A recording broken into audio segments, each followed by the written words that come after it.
The room is stable and we're ready to begin. Very good. All right. Well, I'll call this meeting to order of the Oceanside Unified School District Board meeting for October 13th, 2020. Start with a roll call. Item 5U, Mr. Madison. All right, thanks. So Todd Madison, parent of Oceanside kids, and as disclosure, a candidate for school board in this election. A simple question on this one. I see we had a number of bids here, some of which were almost $2,000 less than the chosen bid. Those low bids were all disqualified for a clerical error, according to the notes. There's probably more to this, but that makes it sound like someone simply missed a blank on a form and now we're going to spend $200,000 more for this project. I know you can't spend bond money on supplies, but just to give everyone some reference here, that money is enough to provide our teachers with $250 each for classroom supplies. I'm sure our teachers understand what they could buy for that, and all would prefer that to not having to paying out of pocket or asking parents to donate. I assume the issue is more than just missing a checkbox somewhere, but I'd like to ask, what kind of clerical error disqualified those bids, and why would we not allow that to be corrected so we can consider saving $200,000 to use on other things? Thanks. Thank you, Mr. Madison. Staff have an explanation? Yes, On the bid? Dr. Soto is going to explain how the bid process works and the legalities that we're required to be involved in. Dr. Soto? Yes, thank you, Dr. Vitale. Thank you, trustees. Procurement for governmental work is a very specific and legal process. And so when we engage in entertaining and advertising for bids, it has a very specific compliance in order for us to award a bid.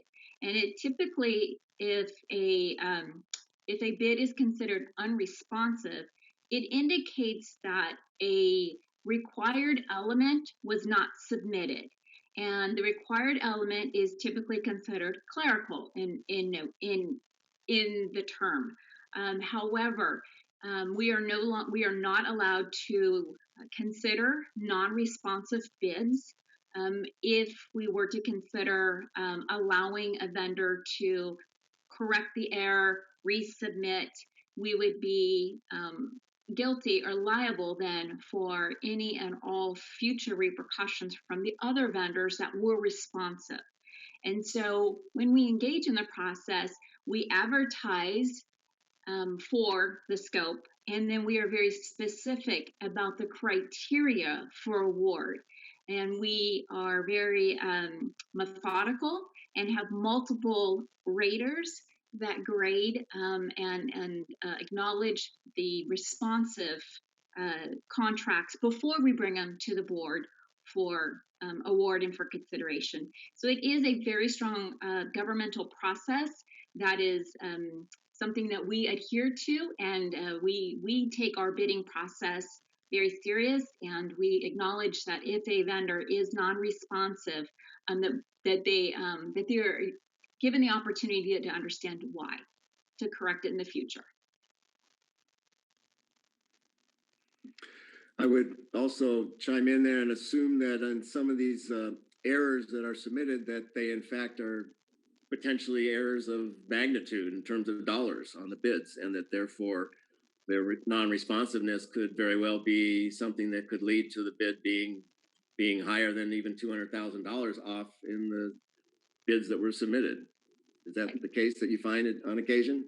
Absolutely, trustee. And another area that we find being non-responsive is if we're requiring a specific certification or a specific licensing, and that is missing or not at the level that we have addressed, then that could be problematic if we were to award it to a firm that brings in a smaller amount but doesn't actually have the qualifications.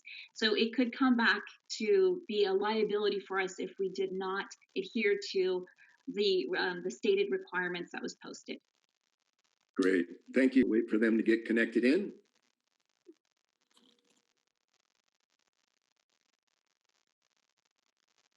Voting somebody that has just the first name of Larry listed, but he's the only Larry, so. All right, that's a good guess.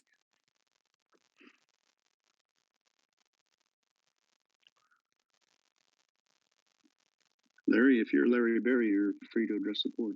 Can you hear me? Yes. Can anybody hear me? Yes, go for it, Larry. Yeah, my name is Larry Berry. I live on 3973 Brown Street. I'm really disappointed in Sharon Soto here, and quite frankly, I talked to her last week, and she left out so many things here. It's just disgraceful. Um, One of the things Mike Blessing and I have a disagreement with is the San Margarita and North Terrace, that the citizens of Oceanside paid for those schools, and we've never received one penny from the uh, in repayment for those schools. I think and one of the things that Sharon Soda left out is that she's refinanced these bills, the bond issues. So we were promised these things were never going to go over $58.38 per $100,000.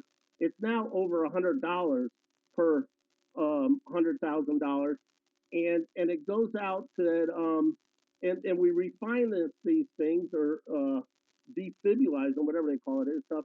And now it's out to over 40 years. They're going to be paying on these deadbeat schools. Again, Sharon Soda disappoints me once again, and she never mentioned Garrison. Is a crap hole right now with graffiti and theft and homeless people living in there. And I know she wants to sprinkle this with just being happy-go-lucky. Here we go, where everything's rosy here, but it sucks. We also have a problem with, I think the school with and I go back to Todd Madison on that envelope that they're doing way out of control here in money wise for what they're doing. And I just have to say, our team that's supposed to be watching over how much this thing costs, I get it. I've been doing this for 25 years, watching the school bonds. I know everything that government does, schools included, cost 2 or 3 times more than what it should cost. But this is just getting so out of control, and I don't believe that Sharon Soda has those numbers right. My numbers keep coming back up that we only have about 23 to 26 million dollars left in Prop 8. Now, I want to go back to what Mike Blessing said and Larry Perani, that said Prop H was going to finish all of, was going to give us all the money that we needed to fix all of our schools, and we wouldn't need this ever again. Well, I'll tell you, Mike, it didn't work out so good. We're stuck with these crappy schools, and people are walking around, and the FID here is probably screwing up everything, but we have lost so much money, and the taxpayers are getting screwed over big time here. And those people in Garrison and St. Louis Ray, because we built schools on Camp Pendleton. Now, I'm a combat veteran Marine, Mike, and you are not. And we have to look out for the taxpayers here. And again, the taxpayers are getting screwed. Thank you. Thank you, Mr. Berry. I don't agree with all those comments, but you have the right to present those arguments. I will say, as a point of reference, of the 2008 bond, I was not on the board when that bond was put together and passed in June of 2008. I came on the board in that following November. And I don't believe there was a promise that every school in Oceanside would be rebuilt with Prop H. I'm certain that's not a promise that was made. There certainly was a list of all the schools that could have eligible projects built with Prop H, including playgrounds and HVAC and what have you, so that we could spend money from Prop H as needed, as the board decided was needed at each and every school. And we significantly remodeled and rehabbed several of them, as Shannon pointed out, the big picture. But by no means was there a promise in 2008 that every school would get rebuilt with one-time money from Prop H. That simply is not true. Next speaker, Michael Real. Good evening, Board Trustees. My name is Michael Rail. I'm an Oceanside taxpayer, resident of Oceanside, and also a teacher at San Luis Rey. Thank you, Dr. Soto and Ms. McGrew, for your presentation. It's exciting to see the beginning works of our San Luis Rey project beginning to take shape. There are, however, several suggestions that I would like to make regarding the preliminary layout of the school. These suggestions have been already made to several modernization planning committee members, but I believe these suggestions need to be explicitly stated to you as the 5 members governing over our current project. My first is the NPR needs to address width as much as it does length. The current plan expands the length of the NPR in order to provide more depth to the stage to make more room for scenery and performers to move. This is accurate, and additionally, there is a need to widen the stage with the wings to include all the performers on a given scene, not to mention the need to make more room for the cafeteria to serve lunches. This is especially needed in COVID times. Lastly, the wider building would also encompass more room for our cafeteria workers in order to make room for their ability. And also, if we are looking at a VAPA facility, this would increase our ability to bring our culinary arts program that we have been wanting for some time now, and it's always been an idea, but we really want to make all the potential as needed at this school. As far as the kindergarten, the second is the kindergarten building. The area should be redeveloped in such a way to encompass all 3 of the classrooms to increase collaboration. There shouldn't be a lone kindergarten building on the side. If there is not a way to solve that, then I would suggest that putting a second classroom with that 3rd building so that it would increase collaboration amongst teachers and people don't feel left out and just by themselves in a classroom. There will be a need to resolve the kinder playground, and this could easily be solved by utilizing, there's already 2 playgrounds, the primary and the secondary playground. We could continue to do that and use those, or use the primary playground and not have a separate kindergarten playground. The third suggestion is there's a need for the teacher workroom and the lunchroom to have more collaborative space. There is a current wall that's in between on the projected. It's right now it's a current classroom, but it's the one next to the library. That space should be a little bit more, should be open space for teachers in order to collaborate and know that there's schools like that at South Oceanside where the teacher workroom is also in the teacher lunchroom or the staff lunchroom in order to promote that collaboration space. There's not a lot of room in between classrooms, as you can see in your drawings, that other 21st century classroom or schools have. So it's really important to have those collaborative spaces and make the most of what we have. And the last is that the admin building that currently is in place, I had spoken to several committee members as well as Dr. Aranda regarding the green room in the back of the stage in order to help facilitate backstage work that has to be done, and also for students to get to and from the stage. This would also serve as a classroom with mirrors in order to have a dance classes. We do have some community members that are asking for what kind of dances dance classes we would be able to offer, and if we are going to be offering as far as programming wise, we will need mirrors so that it's the best way to teach students dance. Thank you, Michael. You've hit your 3 minutes. All right, sir. I appreciate it. Okay. Please. Todd Madison. Hi. Go ahead. Todd Madison again, parent of OUSD kids, still a candidate for school board. I'm glad we've come to an agreement with the CSA to keep our employees safe. We Todds have to stick together. I think this looks like a good agreement that helps everyone. I agree with them. I'm glad to see item 1A says we'll be adhering to the guidelines issued by the Department of Public Health. Those guidelines appear to have proven effective at protecting kids and staff from COVID, Last week, the Health and Human Services Secretary said we have not seen a connection between increased transmission and school reopening or in-person learning. He also said we're looking at the information to see if there's a connection and so far have not found one. This is the best current information. We now have MOUs for both labor groups. Perhaps the board can ask the district why we haven't seen a plan for safe full-time return yet.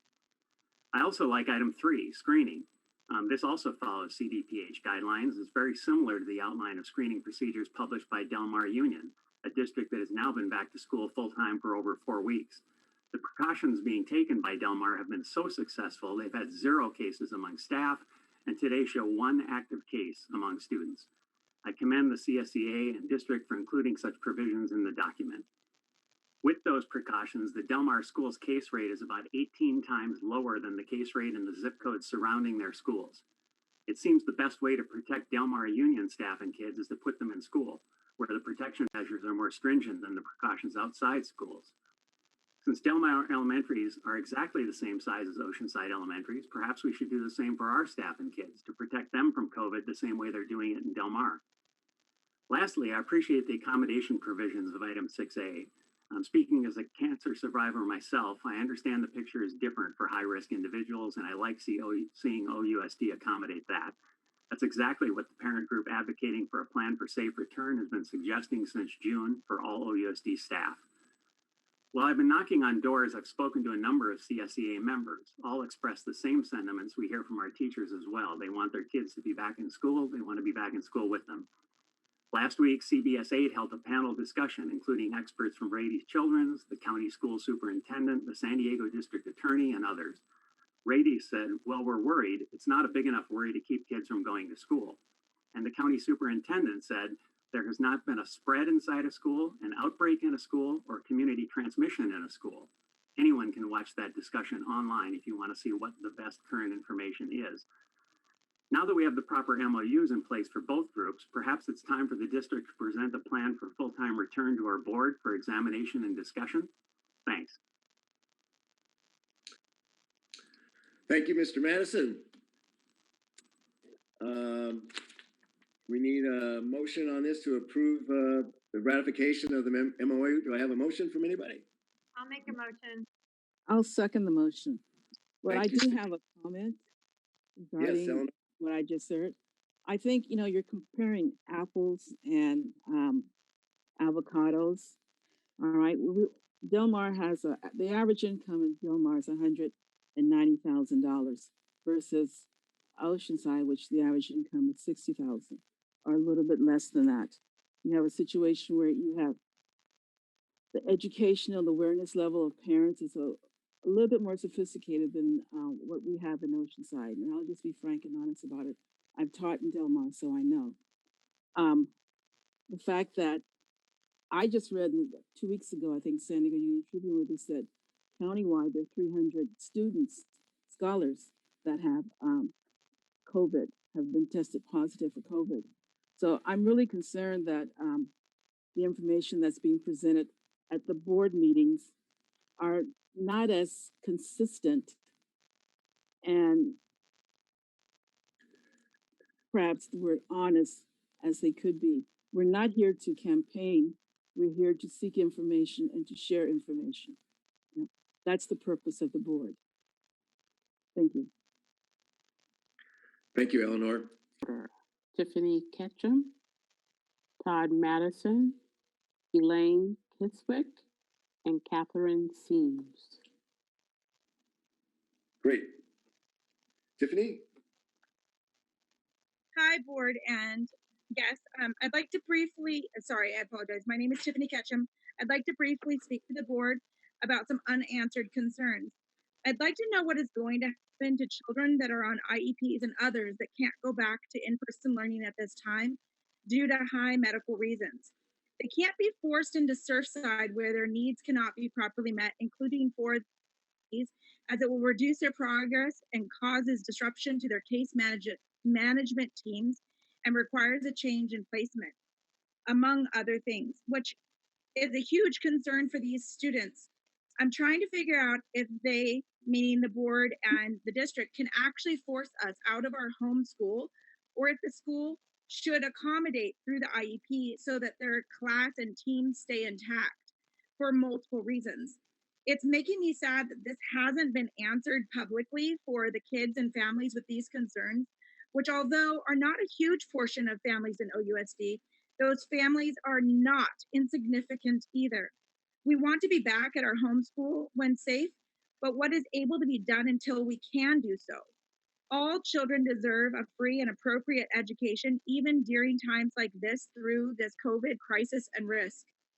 How many live minutes online, in person, or online with the teacher will the different school levels actually have, especially elementary, once on the hybrid schedule starts? When you factor in class breaks and nutrition and all of these safety measures are going to take up and eat up into the educational day, it's far less. This will increase the negative impact to children with special needs, and this needs to be considered as we switch to these learning models. I know that you can't directly necessarily answer me right now, but I would like to bare minimum hear when this could be addressed, because I think that it's being forgotten or pushed off. And it's concerning to me that I've asked this question of administration multiple times, and everybody has only been able to say, we're hoping for an answer soon. These children and these families deserve an answer. Thank you very much, board. I appreciate the time. Thank you, Tiffany. Appreciate your comments. Next. Todd?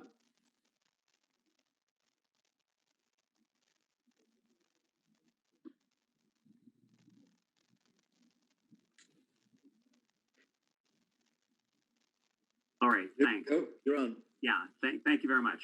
Thanks, Greg. Okay, I'm still a parent. I'm still a candidate. I'm still Todd Madison. Regarding Eleanor's early comments, I had to put this in.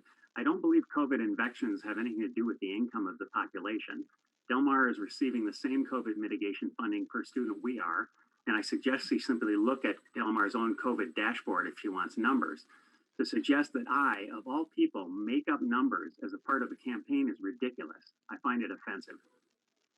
Meanwhile, in the past, when I was a co-leader of the Parent Advisory Committee and a member of the LCAP committee, we put great effort into finding out what parents thought about the education of their kids. Now, as a candidate, I've been walking neighborhoods and I've stood on 2,785 doorsteps. I know many of the people I've talked to are listening, and I have to say thanks for all the great conversations we've had. I haven't met anyone who says they've met Dr. Evans or Mr. Blessing on their door, by the way. I've spoken to single mothers who feel guilty about leaving their elementary kids at home all day to navigate the computer maze on their own, and they hope to get an education.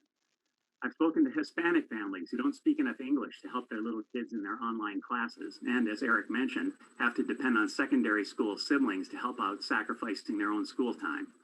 I've spoken to parents of kids with special needs who feel they can't provide the kind of specialized instruction their kids need and are worried about the long-term impact. I've spoken to parents who have decided the best thing to do is to create a neighborhood pod or take their kids to a local charter. I've even spoken to parents who have the flexibility to literally leave the state to move their kids to a place where in-person learning is happening. The education of our kids is that important to our parents. Enrollment is now down 7%. If that holds, revenue will be down $17 million next year, which will start a cycle of employee layoffs and more cuts to programs and services for our kids. Does it surprise anyone that customers leave if you don't provide what they want?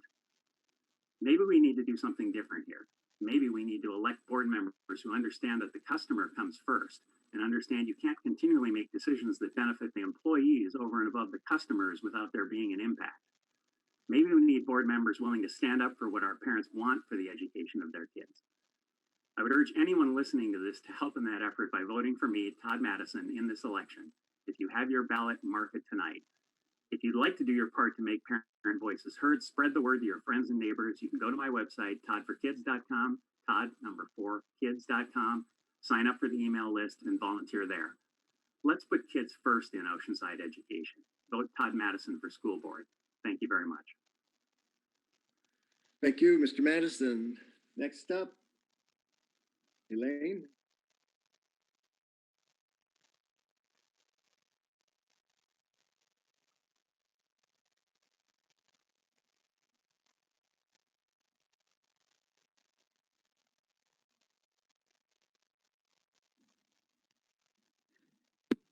Hello, I'm Elaine Keswick. I would like to speak about my daughter Coral, who attends a special education preschool class in the district. Coral is nonverbal, has autism, intellectual disability, and significant gross motor and fine motor challenges. I've chosen to share about Coral to help you better understand why her challenges and unique needs make distance learning inappropriate for her and make it essential for her to have the opportunity to learn in a classroom. I've attended every board meeting since June. I feel obligated to share how disappointed I am in OUSD for their lack of honest and transparent communication throughout this whole process. Here's a timeline to help you better understand. Schools in San Diego County were able to open on September 1st. After the September board meeting, it was announced that small cohorts of students with special needs would be returning on September 28th. On September 23rd, the district's website still said that some special needs students would be returning on September 28th. So on this date, I reached out to the district to confirm my daughter's return schedule for that week. Only after I reached out to the district was I told that the dates had been pushed back and would be discussed at the September 29th board meeting. As soon as the district knew the timeline for reopening would not be met, which was at least by the week prior, a message should have gone out to all special education families. No message was sent. At the board meeting on September 29th, Coral's return was pushed back by another 5 weeks to November 2nd. Furthermore, her special education preschool class was not included in any proposed hybrid schedule, even when the state preschool did have a proposed schedule. Throughout all of this, there has been no clear explanation for why Coral cannot return. In a letter from the superintendent on September 22nd, it seemed like she was trying to use misleading statements to justify a postponement. Her letter stated, Oceanside has the 5th highest case count in San Diego County out of more than 40 cities. However, she failed to mention that Oceanside is the 3rd largest city in the county. Proportionally speaking, we are actually doing better than expected. Using the City of Oceanside's daily case count website, I computed the daily average of new cases for the weeks leading up to the September 8th and the September 29th board meetings. Respectively, the average was 18 and 12.7 cases per day. The average actually went down.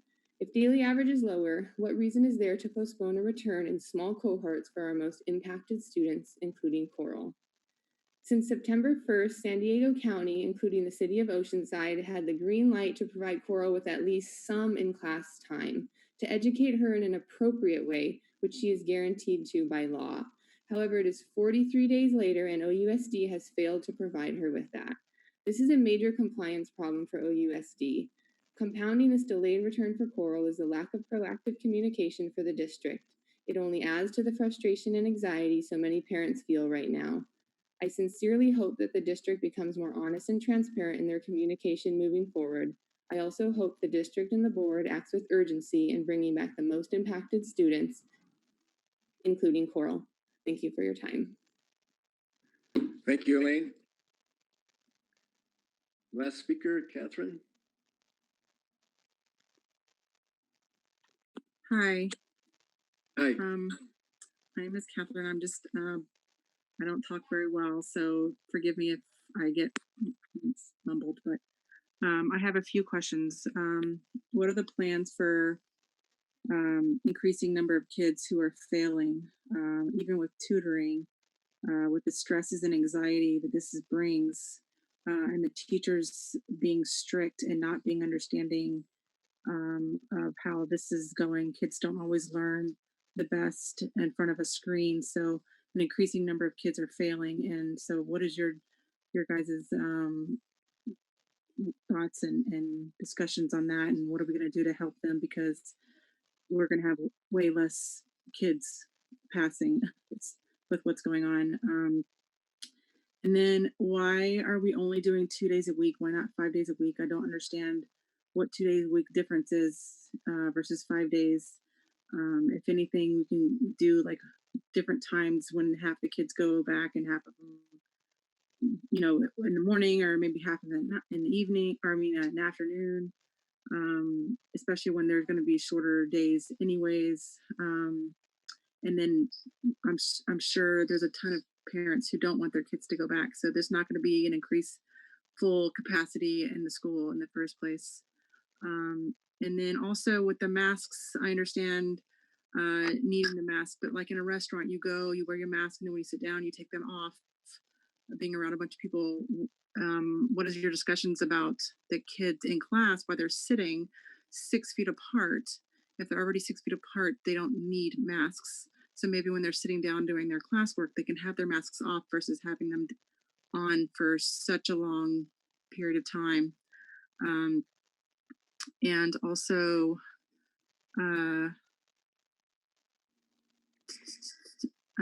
what these questions that are being asked, are we going to get answers from them, or because I remember last time I went to one of these, none of the questions got answered, and I was kind of up in the air what those answers were.